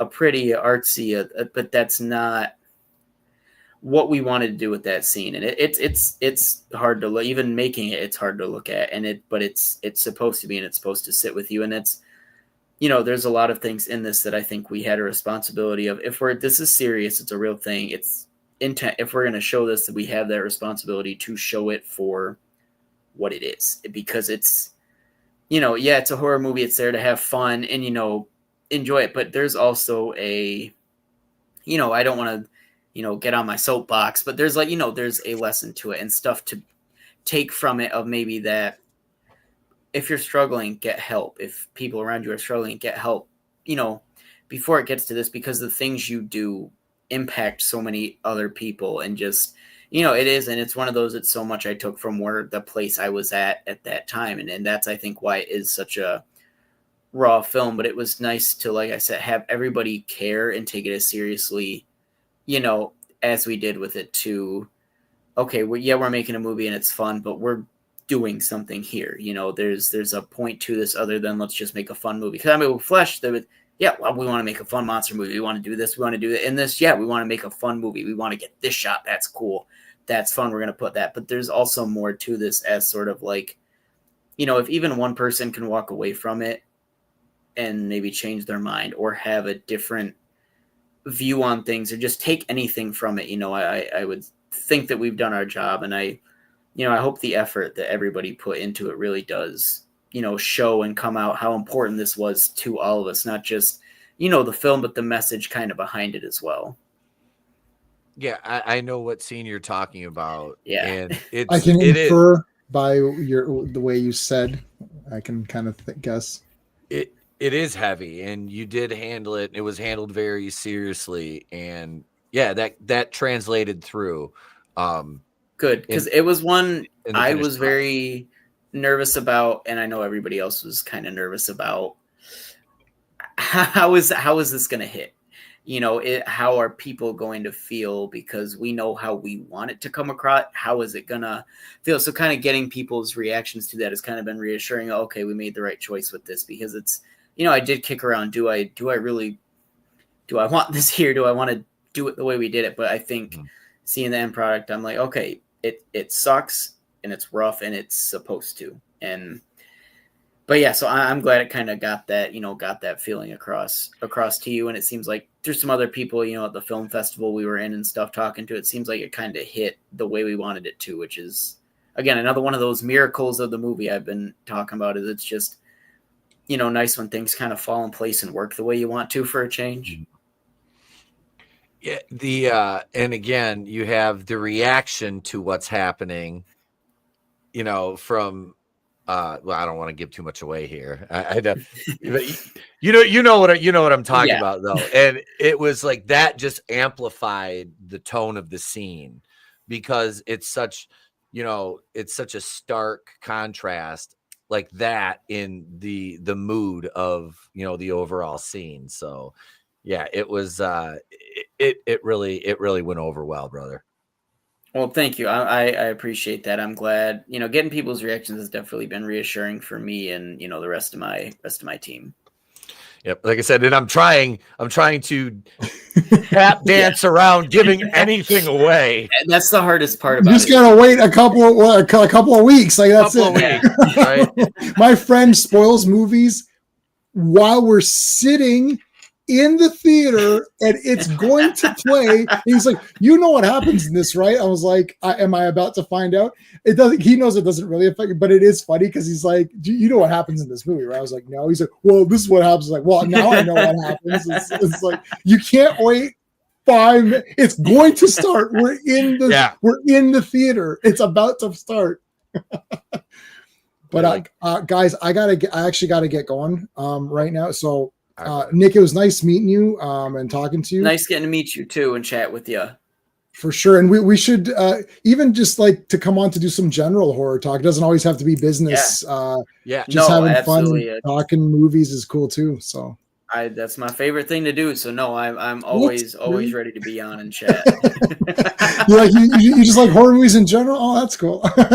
You're not just making this. You're not making this for the big dump trucks of money that are being. Yeah. If I was doing it to get paid, I would have quit a long time ago. That runs parallel to me with wrestling. Everyone's like, oh, that's I laugh. It was like, you're a wrestler. It's got to be so cool. I'm like, well, it's a lot better now than it was when I had to drive 4 hours and work for a hot dog and a handshake, set up and tear down the ring, do 800, set up all the chairs and all that stuff. Now I got to worry about setting up chairs, go out, work a match, come back and drink beer, which I'm fine with. That's all right. But yeah, it's all the extraneous stuff. But Jay, all right, thanks for having me on. I'll see you next Tuesday. I don't know. What do we do until dawn? Is that until dawn is next Tuesday? Dawn, okay. Oh yeah. Yep. Okay. All right. Yep. All right. I haven't seen that, so that'll be a first. I'll make sure I'll do all the fake. Oh my God. I saw the trailer. We'll see. It looks like it's, I like Saw and Terrifier, and this looks like PG-13 fair. But anyways, I'll give it a fair shot and be kind. Same. I'm always kind. All right, thanks guys for having me. All right, Jay. Have a good night, brother. See you, man. Bye. So there was something else I wanted to bring up too, and I'm trying to remember what it was now because I got lost in the sauce a minute ago. Damn it. But no, I'm happy everything turned out good for you on Bad Things Happen Here, and I'm looking forward to the premiere. I really am. Seeing it in a theater, it's funny because with streaming now, everybody's like, oh well, wait for this to come out on streaming as opposed to going to the theater. Whereas I'm like, certain movies I want to see them in the theater because and I'm that same way. You can't match that experience. No, this is one I'm excited to see it in that capacity. I went from watching it on like my computer screen and then getting to see it a little bigger on a TV, and then we had it projected up at the film festival we did a couple weeks back, and that itself was cool. But seeing it on big screen with all these people and getting to see people, I think that's when it's gonna. I think really hit us. We're already very happy with what we have, and it's still kind of watching it feels a little surreal, but I think that's going to be the moment that kind of hits us all like a freight train, and it's going to feel real. And that's well earned and well deserved, sir. Like I said, this is a lot of work you guys put in on this, and like you said, you went from no budget to having a minor budget. Now you've got a much bigger. You're talking 3 times the budget you had on Flash on Bad Things. So and like I said, it shows, man. And thank you. I'm glad seeing people's reactions is definitely reassuring. I'm always my own worst critic on stuff, and I'll look back and be like, God, I hate that. That sucks. But when I watched Bad Things for the first time, I was like, all right, that's actually pretty good. I guess we'll see what people think. And getting to see, a lot of positive reaction for it has definitely been reassuring. I think the biggest thing too is getting to watch when we first sat down was the night or two before that film festival. We sat down and the crew actually got to watching it and to see the reactions and how proud they were with it. It was like, okay, cool, I can breathe. We have something good. And then after the film festival, getting people's reactions to that, it's like, okay, I think it might be all right. I think we've got something good here, and it's definitely hearing good things about it is definitely, it's definitely been very reassuring.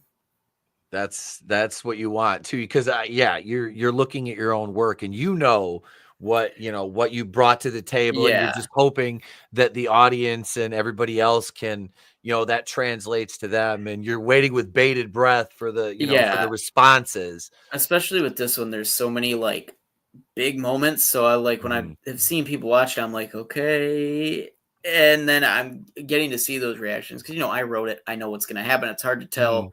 Is this going to be scary because I know what's going to happen, or is this going to be shocking because I know what's going to happen? So getting to see people's reactions, like, okay, cool, because you have no clue if it's going to hit the way you want it to hit, because you know what's going to happen. You don't know if this is going to be surprising or if this is going to be, moving or what. So you don't really know if it sucks, because you don't know if the movie's good until people have seen it, but you don't want people to see something if it sucks too, Yeah, you don't want to be Uwe Boll. Nobody wants to be Uwe Boll. I really don't think I want to start fighting my fans. I really don't. No, I don't want to start fighting people who say it sucks. Nobody wants to be the next Ryan Johnson. Yeah, nobody wants to be the next Ryan Johnson. No, I know what I wanted to ask you now. Because it comes out tomorrow, limited in theaters. Hell House LLC Lineage from Stephen Cognetti. Have you watched any of the Hell House movies? Yes, and I am really, really, really looking forward to this. I'm not going to get to see it in theaters, I don't think, but I am really excited for it because I don't know. I think it's going to be good. I like the others. I think it's going to be good. Just what I've seen, at least, it looks promising. The trailer looked good. I stumbled across a review of Hell House. I'm like, what is this? I've never heard of this. So I think it was on Shudder. The first one was on Shudder, and then the other two, Abaddon Hotel and Lake of Fire, were on Prime, and then Carmichael Manor came right to Shudder when that came out, which I reviewed all of those.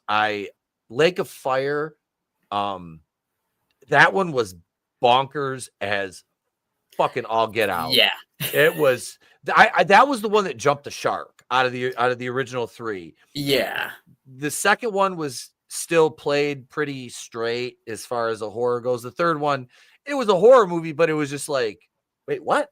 Like I didn't dislike it though. I'm just like, it's like it was very different from I think kind of the vibe people were used to with the first two. Yeah, tonally it was way different. And Carmichael Manor kind of brought that back to that just raw fear and dread and terror. And God, I hated clowns before, but Jesus, dude, I got goosebumps at that. That's what big caught my attention the first time with it. It's just some of the like screen grabs you'd see of that. I'm like, okay, that's I gotta watch this. And that was I came across it on Shudder, and I'm like, oh, I've heard of that. Well, shit, okay, I sit down and watch it. And I really liked it. Yeah, and then you got because Carmichael, it goes back and it tells the story of the clowns. Yeah, which was like, oh shit, this is that was the part that I really liked about it. Anything with clowns, I love it. So just anytime I see that, I'm like, even if it sucks, I'm gonna be here for it. But no, I liked kind of getting to delve into that a little bit more too. Yeah. So Lineage, I don't know if it's going to be on Shudder like tomorrow, or if it's just going straight to theaters, or if they're doing a dual release. But as soon as that's on Shudder, I'm going to have to check that one out. Yeah. Yeah. I don't know. Like I'm in the same boat as you are. Like if I want to go somewhere to see something very specific like that, like I'm at Houghton Lake. So Mount Pleasant is like 45 minutes for me. Yeah.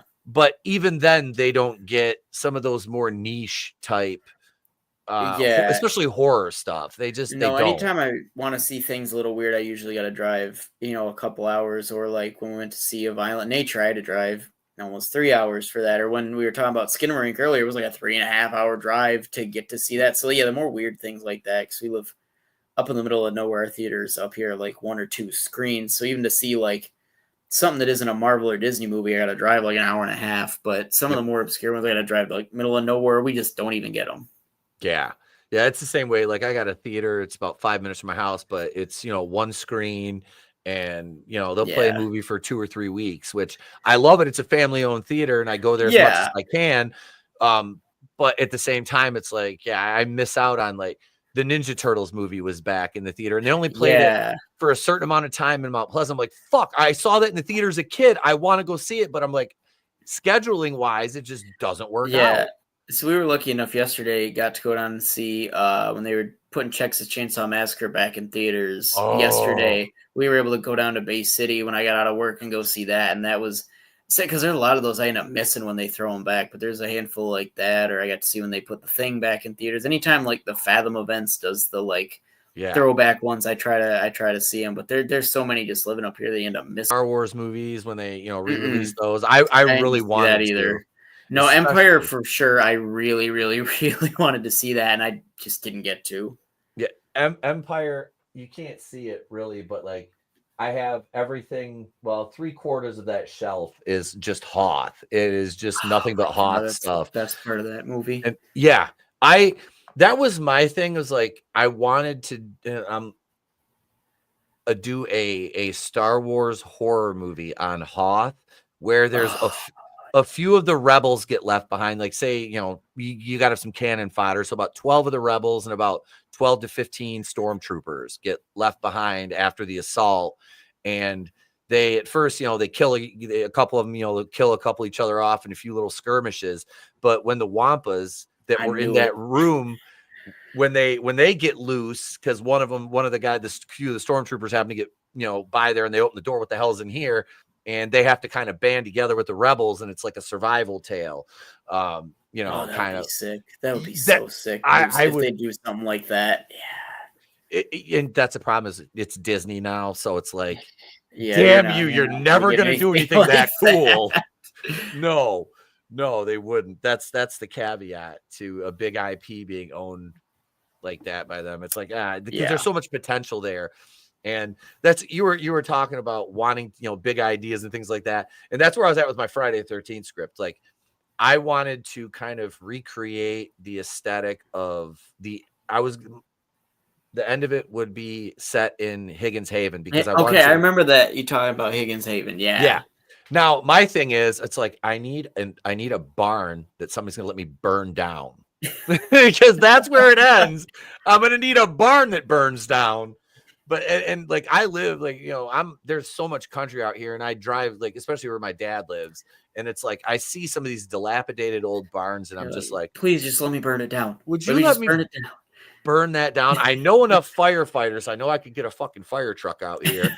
One of the volunteer boys. Hey, bring one of the trucks out here just in case. That's one of the things that I know we would end up doing is write something like that and go, it's huge. We'll figure out how to do it, and then hopefully get lucky enough to do it. There were a few scenes and bad things that were like way beyond, like, there's no way we're going to be able to do this, but we'll write it. We'll figure it out. And it's one of those like that. You never know what's going to happen simply by just reaching out. We were able to get so much stuff, for free to work with it just from reaching out and seeing who knew somebody who knew somebody. And as it is one of the good things about living in the middle of nowhere is there aren't a lot of opportunities to be in a movie or to act. So people are excited about that and want to help out and want to be a part of it. And I know it's something we're super grateful is how much, our community up here was able to help us with stuff and how many people can be in the special thanks of the movie and get to say, hey, we did something that helped make a movie, or, this place was in a movie, or my place was in this movie, or I got to be in this. And, it is one of those, you never know.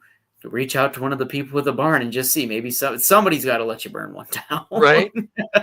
I got to write that middle act here. I got to figure things out. Like it was funny too, because, ambitious. I'm like, I started out, I'm writing out how many characters I want. And I had like 40. I'm like, okay, let's cut that down by about 25. And we'll go from there. Cause I had like 2 police departments. Cause I'm like, we need a lot of cannon fodder. And what better cannon fodder in these movies than the hapless local PD? You know what I mean? Yeah. They're sitting there with their revolvers trying to take him down. Yeah. I have a cross between the cops and Friday the 13th Part 6 and Halloween 5. Their little clown music. But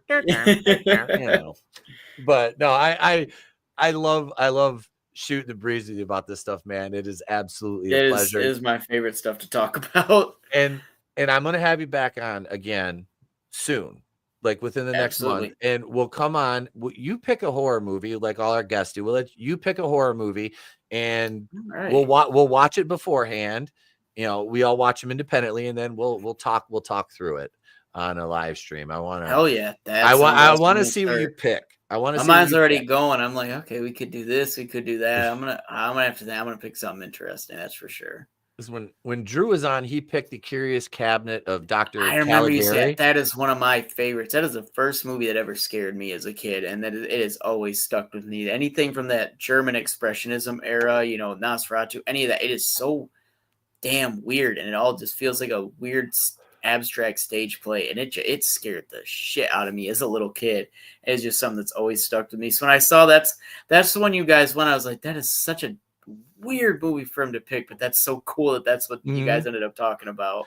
I hadn't watched a silent film since I was a kid because my mom was really into like the Charlie Chaplin stuff. Yeah. And I saw the original Nosferatu, but I don't really remember much of it because it was so long ago. I just watched the new one. I loved it. I loved it. I wasn't a fan, and I'm like, there was things I liked.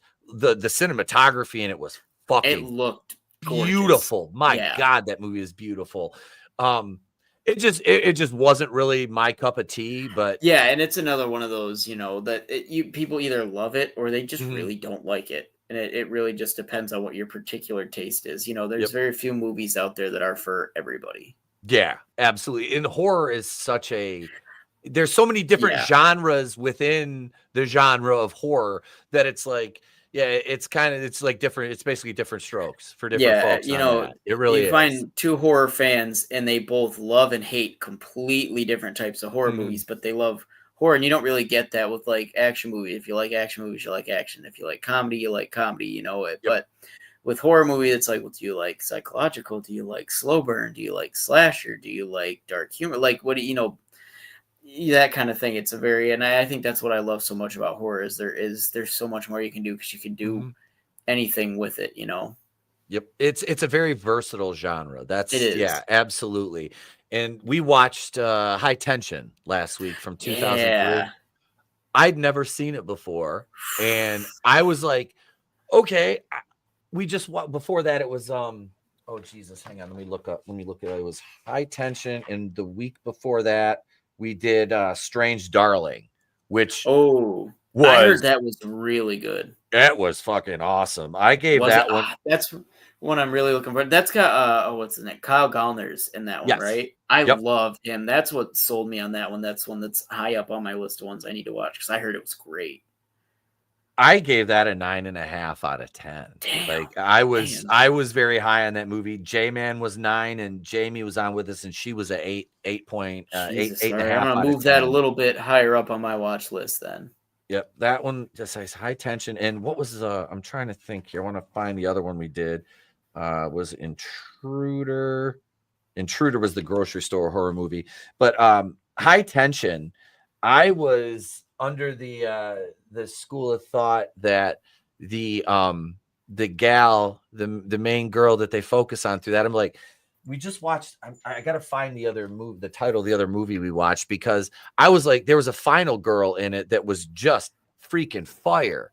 And I need to find the title, because I was like watching High Tension. I'm like, this girl's going to be just the way she moves. I'm like, she's a badass final girl. And then they swerve you, and it's the whole psychological thing, split personalities. I was like, oh shit. Yeah. That I loved that. I already was like having a good time with it. I enjoyed it, but the minute that twist hits, I'm like 10 out of 10. Yep. Thank you, J-Man. You're next. Aaron in that. And then we reviewed that movie on the actress's birthday, and we didn't even know it. Whoa. So we shouted her out. We tagged her in the post on Instagram, and I was like, because you look at like Final Girls and you got your Jamie Lee Curtis. To me, I think honestly, Rachel Carruthers, Ellie Cornell's character from Halloween 4, is just as good, if not better, than Laurie Strode. And I will die on that hill. And they did her dirty in part 5 and replaced her with Tina, which every good thing about part 4, part 5 completely just obliterated. It undoes everything. Yeah, it makes part 4 feel worse, and that sucks because it took Part 4 any is potential amazing. it had. Yeah, and it took any potential it had, and it drags it down with it because then you rope it up with that's everything after 2, but it's no, because 4 was really good. It just I think 5 pulls so much away from what was good about 4. Yeah, that was Donald Pleasance was great in part 4. Yeah. Those were movies I absolutely loved because I did deep dive reviews on every Halloween movie. I know you guys are thinking you haven't done every Halloween movie yet, folks. Get ready because Halloween Resurrection, Trick or Treat, motherfucker, is coming up. That's going to be the first one. That's the last Halloween movie I have to do. Busta Rhymes, man. Yep, I get to review Dangertainment, baby. Halloween Resurrection. Katie Sackhoff in that. It's one of those, at least going into it knowing it is ass and it sucks. It makes it so much more enjoyable. It is such a fun movie to watch because it just sucks. Yeah. It's so stupid, and it's one of those, like, if you turn your brain off, it is a really good time. Yeah. And the one guy, the black guy in there that's the chef, it's I can't think of the actor's name, but he was in a cop show I used to watch. Was it the District, I think, with Craig T. Nelson, maybe? Oh, yeah. Yeah, it's Sean. Is it Sean? I can't think of his name. I believe his first name's Sean. But he was good in that. The cast it had a decent cast of, like, it was a mixed bag of, like, Tyra Banks being in it. Yeah. I was like, I was like, what the? You got Busta Rhymes and Tyra Banks in here at the time. I had a huge crush on Tyra Banks, so I was fine with it. I mean, I still do. I'm not going to lie. It's very much a product of its time. You watch it and go, Jesus, yeah. Yeah, it was a 2000, because that was 2000. That was early 2000. That was that sort of 2, I believe. I was gonna say it has such a 2000s feel to it. Like, we're gonna put rappers in it and, like, musicians and like, sometimes it works. Like Freddy vs. Jason having Kelly Rowland in there. Yep, it worked. It worked. And then Halloween Resurrection putting Busta Rhymes in there, it doesn't necessarily work. But damn it if it's not funny. Right. That movie was fun, but that's going to be the first horror review I do for the spooky season coming up here. Hell yeah! I don't wait until October, gang. It's starting in September. I told September my 1st. It's Halloween. I told my son today. I'm like, guess what we get to do on September? Well, we'll have to wait till September 2nd because we got something to do on September 1st. The 2nd is? Yeah. Well, shit. Are you okay? So you probably got plans on your birthday, but if you want to plan it the week after, you can come on. Or we'll be streaming on your birthday. If you don't have plans and you're free and you want to come on, and we have the Nikk Bergman birthday stream, and we talk about whatever the hell movie you want, dude. But if not, we'll do it the week after. Whatever works for you. But we're gonna put the Halloween decorations up in September, like I normally do. Fuck yeah, we gotta start getting ready for our big. We do a huge Halloween thing here at our house for the community, so we're already planning on, we're gonna buy this sheet and put this there and getting all that organized for us. So we already started that too. So it's already Halloween over here. Yep. Yeah, I have my den upstairs, which is nothing but horror stuff. It's all original artwork I buy at cons and some of my favorite, like I've got the original Halloween movie poster, Friday the 13th Part 6. I got my autographed Kimberly Beck picture from J-Man that he got autographed and personalized for me. That's sick. Yeah. It says, "To Pete, you son of a bitch." I'm like, oh, I love it. I love that. J-Man sent me that. I was like, oh, and I got my Kane Hodder picture autographed, and that's so cool. It was cool when we met Kane. He is the nicest dude. So cool, and he was a huge line of people, and it's my wife, my son, and I, and we're all decked out in our Friday the 13th gear. But I didn't talk to him about Friday the 13th. He was interested to hear if my son had seen all the movies, and my son's like, I've seen them all except Part 5 because I can't watch that when there's too much bad stuff in that. And he kind of laughed. I was like, we keep away from the Danny Steinman one. You're like, you know. But I talked to him about Canon Films, his work in Avenging Force, and his eyes, when I brought up Avenging Force, he was like, he's like, nobody asks me about that. I'm like, you got killed by Spider-Man in that, because Michael Dudikoff was supposed to play the Canon Film Spider, and I love Michael Dudikoff and Steve James because Avenging Force is one of my favorite movies, and They're in American Ninja, you know, American Ninja 2. And I absolutely, those are movies. I grew up with canon films like those. Yeah. It's part of the reason why I love the group Gunship so much, because they start out with that Canon Films Gunship logo and the music. Yup. It just gives me that nostalgic. And then their music is bad as fuck anyway. Oh my God, it is. And they're always doing stuff with John Carpenter, and that always gets me hyped up. No, yeah. And they have Tim Capello on there, who still rocks that saxophone. I mean, that I swear to God, there was a reason why my mother loved the Lost Boys so much. I was like, Ma, why is our VHS of the Lost Boys worn out? Oh, because you keep rewinding over Tim Capello playing the saxophone shirtless and oiled up, Ma. It's the best unnecessary scene ever. Like, there's no reason it needs to be there, but it wouldn't be the same movie if it wasn't. No, it's like, what do we need? We need a guy with chainmail, shirtless, oiled up, jacked, and playing the saxophone. Tim Capello's like, say no more, fam. There's a whole comic line where that character is a vampire hunter. They did a whole comic series of Lost Boys, and he is a vampire hunter, and it like validates the entire reason he's in the movie. It is batshit insane. It is amazing. All right, so if anybody wants to know what Pete wants for Christmas, there's a good fucking idea. Yeah, because I'm going to tell my wife to get me new golf bags, so somebody else can buy me the comics. No, I never know. I was today years old when I learned that. That's freaking amazing. That's freaking amazing. Tim Capello, vampire hunter, with his, he shoots. They should have made him shoot holy water stakes out of the saxophone. He pulls the end off, and it turns into like a blunderbuss, and he's shooting like wooden stakes out of it. This is just the kind of insane shit that pops into my mind after a couple hash edibles. But no, they're chocolate peanut butter. They're delicious. Organic mechanic. This is a shout out to my friends over at the Holton Lake Provisioning Center. If you guys want to sponsor the program, I enjoy enough of your fine merchandise, and I'm in there enough. So that's my cheers. I don't drink that unless I'm golfing or boating. I don't drink. It's got to be social. So it's like I go into the dispo, and that's my cheers. You know, it's like they're like, Pete. I'm like, hey.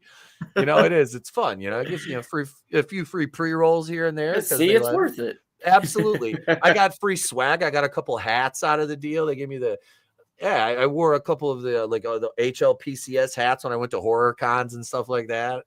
And they have they have a fall and a summer one with like a summer design under the brim. Then the fall one is like brown and red, and it's got like a fall lake scene underneath. Oh, that's sick. Yeah, they're fucking awesome hats. Like I said, I know one of the managers. He was like, "Hey, bro, come in." He's like, "Hey, you want a hat?" Yeah. Where's that con you're going to? Because I was talking to going to horror con. All right, you know.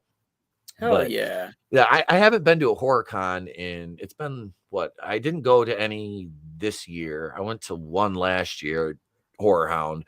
Because I was going to 2 a year. We're going to Cincinnati and then Indianapolis a couple times a year, meeting up with some of our other buddies, and it's a blast. Those things are so much fun. Oh my God, they are. The one we just did, Motor City Nightmares, a couple weeks ago. They had the film fest. It's a blast, and I mean, it is every year. Like the people you interact with, it's just, and you'd be surprised how many of these, like horror celebrities, they're just the most down to earth. But yeah, it's like I don't think they realize like how much they really mean to people, and how like some people idolize them, because like we rode an elevator with Kane Hodder, and we're just like sitting there like looking at him like shell shocked, and just small talking with him about like the tubbies we had just went and got, and like I don't. Do you realize who you are? And it's right. Like we all get off the elevator and just like, holy shit, dude! And it's like they're just such down to earth people, and it's crazy. You think all these like killers and like all this nasty, shit they have to do in movies, and they're just the like most mellow, down to earth people in real life. Tom Savini was like that. Yeah, he is super, super friendly. He's another one that's just very mellow. I don't think he realizes what an impact he has. No, and he was sitting there at his table eating when I walked by, and I'm like, I was like, I'll come back. You're eating. He goes, no, come here. He pushes his food aside, wipes his hands off. He's, come on, sit down. Let's talk. We're sitting there just BSing. And it's funny too, because the picture of us, it's like the guy looks like if I had hair, we could be related. Like he could probably be he could honestly pass for my dad. It was crazy. I can see it. It was because I think he's part Hungarian, because like that's and that's where I get all my dark features from is Hungarian. Jesus, if not, now that you point that out, yeah, there's a lot of similarities there. We got the same beak. I mean, it's that's it was like I looked at the picture afterwards and somebody pointed out, they're like, man, you look like father and son in that. I'm like, he's got better hair, which is pissing me off because he's like 20 years older than me at least, but dude, his work throughout the years, and the guy he's got his own special effects school, I mean, this is like you said, some of these people, they don't realize what their mere presence means to fans. And again, without Tom Savini, I wouldn't be doing like the effects work or anything like that I do. He was the first time I ever noticed special effects and wanted to figure out, okay, how do they do that? Who did it? It was him. It was in Dawn of the Dead, Day of the Dead, the work and stuff he did there. And you look back now and realize all these movies, Friday the 13th, he did that. Oh, he did Maniac, all these things that he's in. And it's like, do you realize how many people you like inspire and influence to do stuff like that? And it's like, they're just people. And it's definitely a cool thing getting to actually meet them in person. Maniac. We reviewed that one. That's the Madman Mars one, right? Yeah. Yep. That's almost like The Burning, which I had never seen The Burning before, and I watched it. It's a wild film, especially for when it came out. And I didn't realize that was a Weinstein. That was like the first Weinstein movie, the horror I believe they did. And Jesus. And I was the first time I watched it, I wasn't aware of it. So I'm watching it, and I'm like, man, it's kind of pervy the way they shot some of the stuff with the girls. And the dialogue directed towards the women. And then I watched it again and I'm paying attention. I was like, oh, Weinstein Company. Okay. Weinstein's. That's why. And the kid that's peeping on the girl in the shower, they're like, oh, he's just, they're, oh, it's fine. And I'm like, boy, I bet you that was drawn from personal experience, Harvey. Yeah. Like, Jesus. There's a lot of those you look at now, knowing what we know now. And you're like, oh, Christ. Okay. Yeah, we should have seen this one coming. Oh, Manliness, the Epstein Company. No, wrong Steen. Oh, Jesus Christ, Weinstein. Well, you know what?